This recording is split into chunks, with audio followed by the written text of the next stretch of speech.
তুমি কি ভাবছো আমি কষ্ট পাচ্ছি?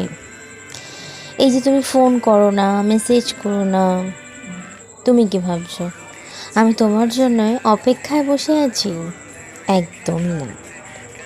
এই যে তুমি দেখি প্রতিদিন অনলাইনে থাকো, কি ভাবছো আমি এটা লক্ষ্য করি? একদমই না।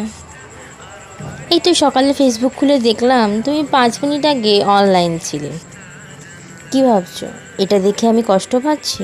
একদমই না। এতে বরং ভালোই হলো, আমি নিশ্চিত হয়ে গেলাম তুমি আমাকে ভুলে অন্য কাউকে পেয়েছো। আমি আর আশা করব না, আশা করিও না তুমি কোনো দিন ফিরে আসবে আমার কাছে। না, আমাদের কোনো বিচ্ছেদ হয়নি, শুধু যোগাযোগ বন্ধ হয়ে গেছে। তুমি আমাকে